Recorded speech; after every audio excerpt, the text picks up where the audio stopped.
So this morning I woke up and I had a thought immediately for some reason. I don't know why. Maybe this is what the muses do. It's inspiration from above.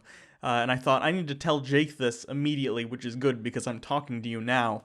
It's a weird way to address me since you're looking at me. It's very important that I speak very officially about this, so just shut the fuck up. Anyway, so Deal. It's a movie idea, and it's basically a reverse hot tub time machine where you have a group of people from the 80s or 90s, and they get in a time machine. It doesn't matter what it is, but they come to the present or sometime in the mid-2000s, whatever. May I just note that you don't have this very fleshed out whatsoever? No, it doesn't have to be. You think when they wrote Jurassic Park, Michael Crichton was like, I know what's going to happen? He said, no, dinosaurs, motherfucker. Fly away in a helicopter. The end. Anyway, my movie is going to end on one line, and it's after their adventure's over. They're in New York City, and they stand on the shoreline thinking about all they learned and their growth. And one of them just looks to the others and says, hey guys, what happened to the Twin Towers? Cut to black. I await my Oscar nom.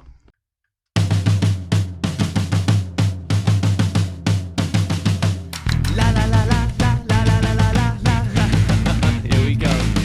It's the Bible reloaded, the logic explosion, like Jesus and Moses, but it's Hugo and Jake. The Bible is jaded, and most of it taken, so get educated with Hugo and Jake. Pull up you and stop what you're doing. It's Bible reloaded time. They call it debated, the theists will hate it, like talking to taken, but it's Hugo and Jake. So on with the show then, it's not candy coated, it's the Bible reloaded with Hugo and Jake. With Hugo and Jake.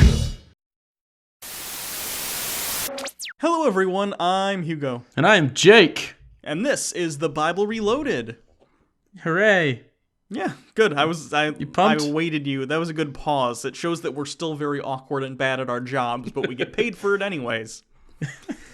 So today we're continuing on with our Bible study, and we're going to be getting close to wrapping up Esther. We're going to be doing Esther chapter 6 today, and probably through 8. But if you remember what happened last time, there were a couple characters. There was Esther, her friend Mordecai, who is also a Jew. There's Xerxes, who is the king of the area, whom Esther is married to, and by married to, I mean he owns her holes. And my favorite character, which is Haman, which is the guy that gets angry at all the Jews. And so he set up a pole, an impaling pole. He's going to impale some Jews. Or is he? Yeah, so last time he wanted to impale the Jews and kill all the Jews because Mordecai was kind of a dick to him. Xerxes agreed because he's kind of an asshole too, but Mordecai convinced Esther to try and convince Xerxes otherwise. This is like a telenovela. Yeah, a little bit. Less Spanish, though. In fact, no Spanish. Hardly any. Yeah. Tacos, though. Full of tacos. So today we begin in Esther chapter 6, Mordecai honored. That night the king could not sleep, so he ordered the book of the Chronicles. You guys know that'll put you to sleep. If it's anything like the book of Chronicles in the Bible, yeah, that's the way to do it. It's like that or 8 NyQuils. Whole bottles of NyQuil? No, you can buy pill NyQuils now. They come 8 pills capsules. NyQuils? Yeah. Oh, that's so much different than 8 bottles of NyQuil. No, that's a fun game. See how many bottles of NyQuil you can down before you can't down anymore. Hint, don't play this game or you will die. The Bible Reloaded does not take any responsibility for deaths involving NyQuil. I'll make a joke about it, though. If one of our people who watch the show is dumb enough to do it, that'd be a good cold open, too. Did you hear one of our fans was really dumb and did the thing we said? The Bible Reloaded does not take responsibility for the views of Hugo. I think it should. Since the views of Hugo are like 50% of what the show is, I almost think legally we can't not be culpable. The Bible Reloaded has a legal responsibility to stop this bit.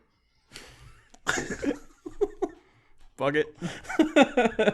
It was found recorded there that Mordecai had exposed Big Thana. What a Big Thana.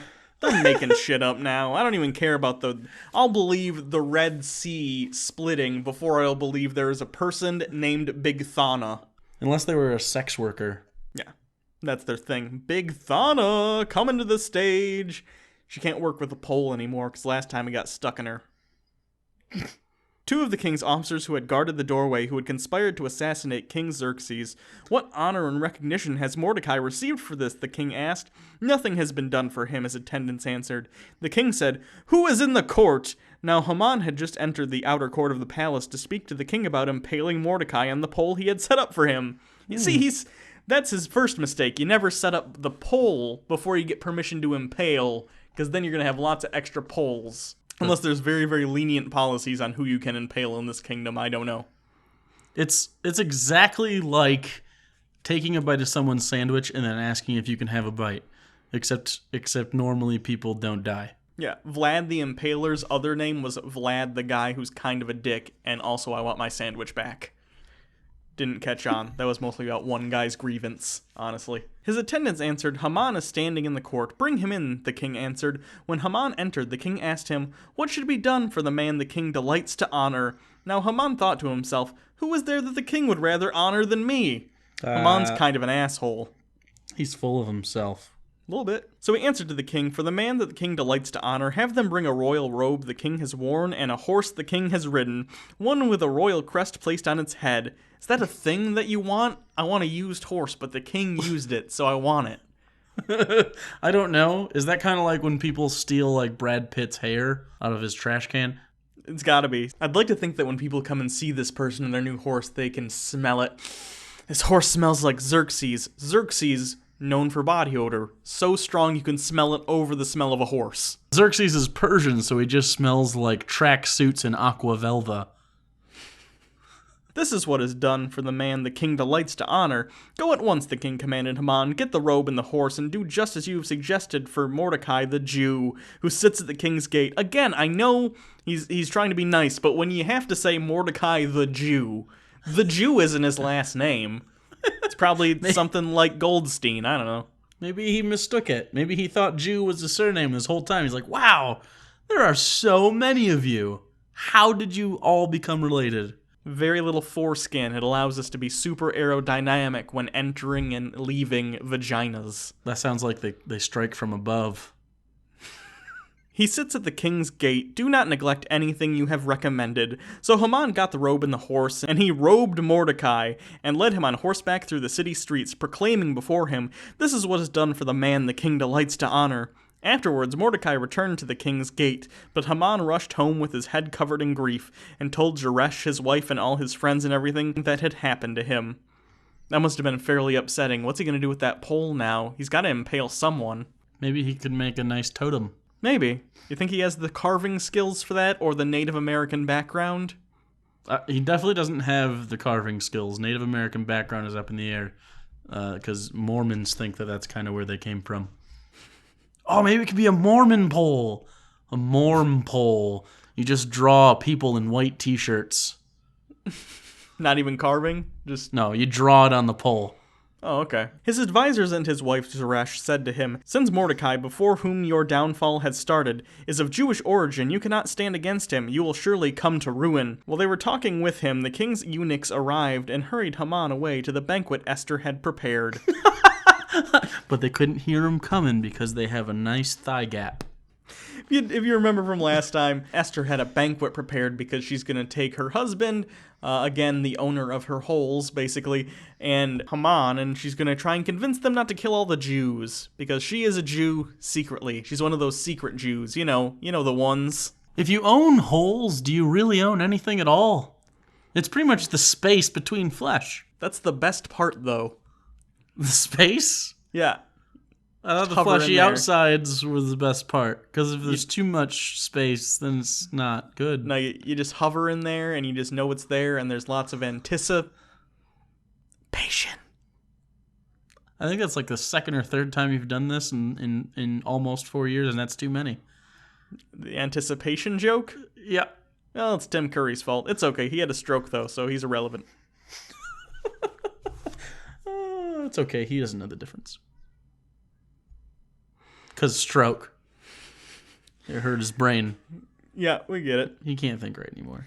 So now chapter 7, Haman impaled. I guess we can figure out what's going to happen to that pole. At least we know the pole won't go unused. It's not going to be an empty pole for long, which is good, because really, what's the point of that? What if it was like Toy Story and impaling poles woke up every day after everybody went to bed? And then that was the one lonely pole. He's like the ugly duckling of impaling poles. It depends on if their existence is happy and they like being impaled on, or if they have the sensibilities of human beings and they're horrified by their very existence. Well, and then there's a Randy Newman soundtrack in the back, like, please don't stick yourself in me. Or something. I don't know that's the only Randy Newman. He does them all, but that's the only song I can remember. That's the good first attempt. That was actually better than 90% of the things Randy Newman has written. So, a sound. I can't do impressions. I could tell note one that was terrible. That was maybe the worst thing I've ever tried to do, and I am very good at failure. I got an all right Newman. The thing is, you gotta sing it kind of like you're the guy from Green Day, but then you gotta stick your tongue out. So, you got a friend in me. Sounds like Randy Newman with food in his mouth. So Randy Newman, gotcha. Right, yeah. That's kind of funny. Fucking Randy Newman. Who shits on Randy Newman? Not enough people is the answer. Okay, all right.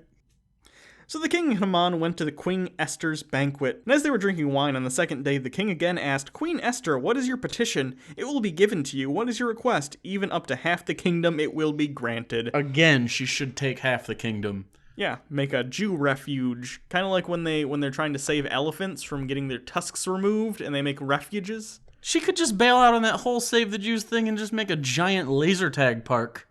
Sure, that'd be pretty awesome. Oh man, can you imagine if the Bible and the whole religion was just about laser tag? That'd be super rad. I would be a Christian today. I would convert and I would go I'd go buy some new shoes, maybe some New Balance, and then go play some laser tag. Why is New Balance funny? I don't know. Like it is. I'm not saying it isn't. I don't understand. Then Queen Esther arrived. If I have found favor with you, your majesty, if it pleases you, grant me my life. This is my petition, and spare my people. This is my request, for I and my people have been sold to be destroyed, killed and annihilated. If we have merely been sold as male and female slaves, I would have kept quiet, because no such distress would justify disturbing the king. Oh. Getting a little ass-kissy. I'd like to think there'd be one Jew in the background who went, no, you can bother him. He's only watching, reruns of The Brady Bunch. It's cool. King Xerxes asked Queen Esther, who is he? Where is he, the man who would dare to do such a thing? Esther said, an adversary and enemy, this vile Haman. So is Xerxes indiscriminately allowing the genocide of enough groups that he's confused as to which group she's talking about? Yeah, I think that's the case. I saw 300, but I assumed that was an isolated incident, and honestly, the dress code that they were going with in 300 kind of eked me out too, so I get it. Well, it's because it was based entirely upon nipple rings. Yeah. There's even nipple rings in places where there's hardly any nipples. As long as you have a little bit of a nipple, you can always have a ring. That's a fact. That's like the third law of thermodynamics. The one you heard is probably not true. It's definitely the nipple thing. I knew a girl in high school named Dimes because her nipples were the size of dimes. I knew there was a punchline coming, but I genuinely, for some reason, wished you kind of just had a stroke, and that was the last thing you were going to say to me. I knew a girl in high school named Dimes. That's your last brain death thought.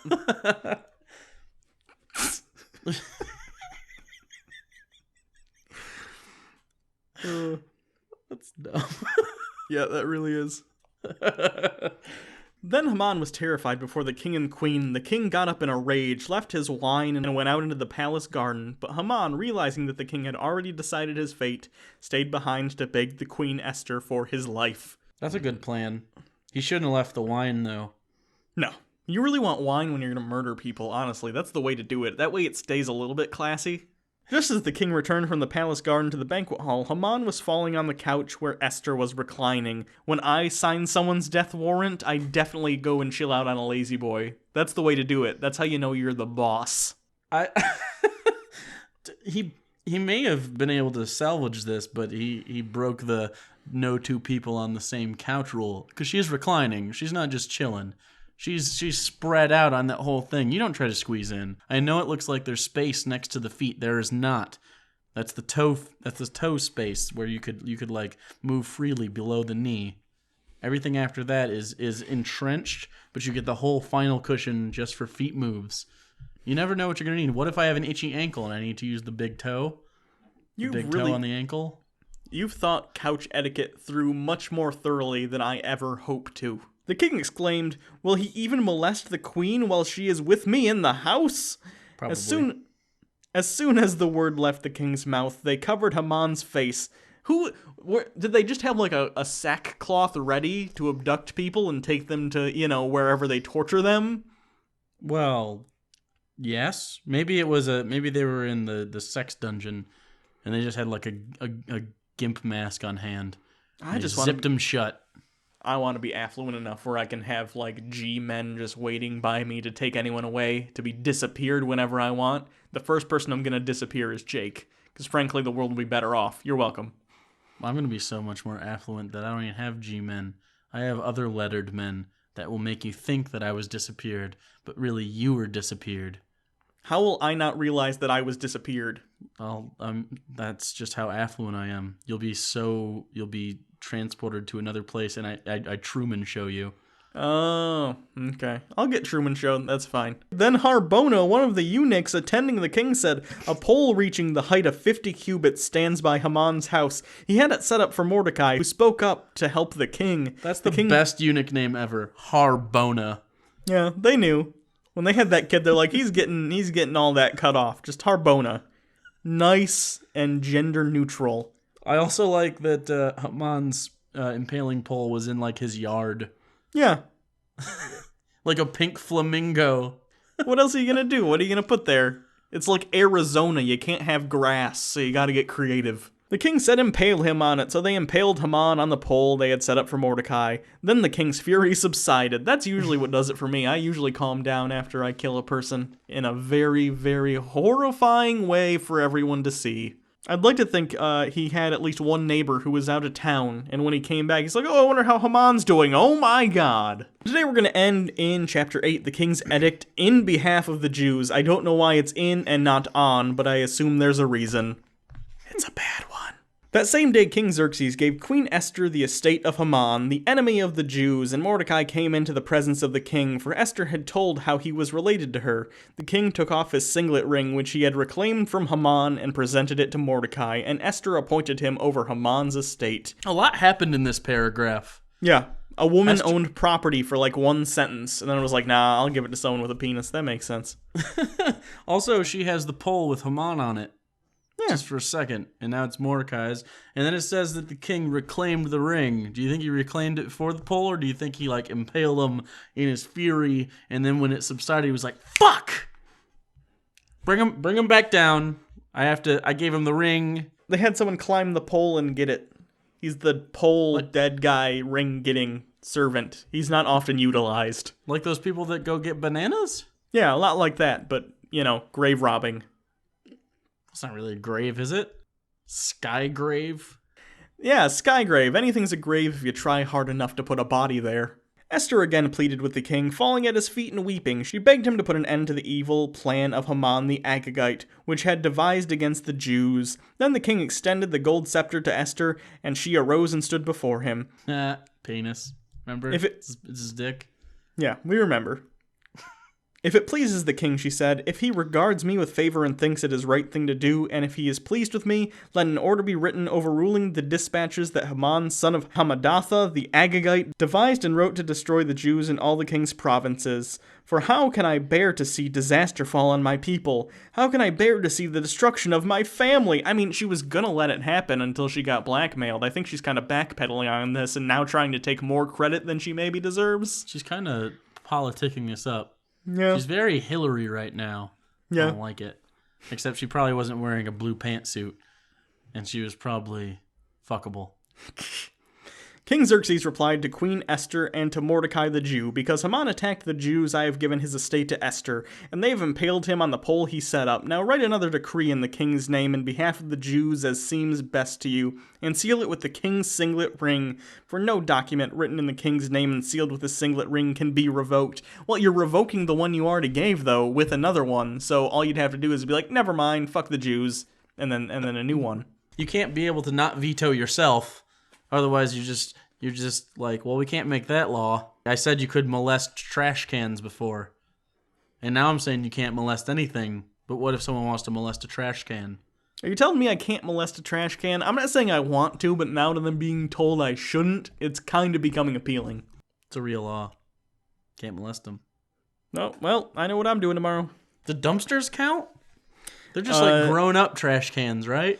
Dumpsters are like for obese people, fetishists of the dumpster fuck community. Dumpster fuck. Hashtag dumpster fuck. At once the royal secretaries were summoned on the 23rd day of the 3rd month, the month of Sivan. They wrote out all of Mordecai's orders to the Jews and to the satraps, governors, and nobles of the 127 provinces stretching from India to Kush. These orders were written in the script of each province and the language of each people, and also the Jews in their own script and language. Well, that's kind of handy. I'm glad that they're not just trying to confuse people. Like, what if you got like a really important pink piece of paper in the mail and it was express shipped to you, but it was written in Sanskrit? I'd assume it's probably a time travel shenanigan, and I don't deal with that. Not in real life, only in movies. Mordecai wrote in the name of King Xerxes, sealed the dispatches with the king's signet ring, and sent them by mounted carriers who rode fast horses especially bred for the king. I know it said especially bred for the king, but I thought it said especially bred by the king when I was scanning it while you were reading. So I was thinking that he was like just shoving his hand filled with horse semen into horse vag. There wasn't a lot to do at the time. What else are you going to do? Like, Game Boys didn't exist. If I didn't have a Game Boy, that's the next thing I'd choose to do. Get another nipple ring or something. Although I feel like all the rings and all the piercings would have made it hard to inseminate the lady horses. I don't know what those are called. Mares? Yeah, sure. Are those mares? I don't know. I don't know. Horse things. Did he get in old times? Did they get off the horses though? Like is King Xerxes down there jacking off his own horses with his well-oiled hands? I think you should. I think that's the courtesy. You're giving me the seed, I'll pleasure you for it. That's a rule that I live by. That's my family crest. If you give me this... What? If you give me the seed, I'll pleasure you for it. That's the same thing! Yeah. Giving you the seed... Ew, wow. You are... If there's any time where cum bucket applies, it's when directed at you. The king's edict granted the Jews in every city the right to assemble and protect themselves, to destroy, kill, and annihilate the armed men of any nationality or province who might attack them, and their women and children. That started out very America pro-democracy, like, the right to assemble, and then to murder or annihilate any group of people. And to plunder the property of their enemies. The day appointed for the Jews to do this in all the provinces of King Xerxes was the 13th day of the 12th month, the month of Adar. Okay, they're making months up. That's not a month. Jewish calendar makers. Adar. That sounds like a one-hit wonder, like Black Lady. A copy of the text of the edict was to be issued as law in every province and made known to the people of every nationality so that the Jews would be ready on the day to avenge themselves to their enemies. Wow. This started out a little more positive than it ended up being. This is not the feel-good movie of the summer. VeggieTales did this, may I remind you. Yeah, the VeggieTales of this is awesome. The couriers riding the royal horses went out, spurred on by the king's command, and the edict was issued in the citadel of Susa. Yeah, the VeggieTales is pretty good. It's funny if you know the actual story because of how they change it and make it kid-friendly. So I guess that's this episode. How was it? You said garbage fuck or something? Yeah. Dumpster fuck? Dumpster fuck.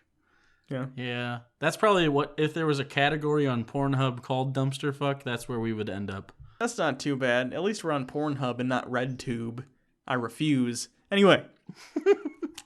So thanks everyone. You can always check us out on Twitter at Bible Reloaded. You can follow Hugo at Hugo Reloaded, and you could also subscribe to the channel that you're currently viewing in order for us to have the incentive to make more videos in the future and for you to be notified upon the upload of those. If you didn't hear yet, we are also doing the Quran Reloaded now, where we do Atheists Read the Quran. We've done at least one reaction video where we talk about someone's bad apologetics, and their bad apologetic is drinking your dad's cum. If you want to find that out, clickety-click, clack, clack, clack. That's the noise that makes. I'd be very surprised if you hadn't found out about that yet. We sent out our carrier pigeons. You can always donate to our Patreon campaign. It'll help support the show, and we do a once-a-month patron-only hangout, and that's a lot of fun. That's coming out here this Saturday, the 13th. So be there or don't. I thought you were gonna rhyme it. I thought Nope. you were gonna. I was looking at you and I felt the rhyme and it didn't happen. And I don't know if I'm proud or sad. That pretty much defines the last 4 years of my life. Anyway, so thanks everyone. Until next time, I'm Hugo. And he's Hugo. And this has been the Hugo Dumpster Fuck.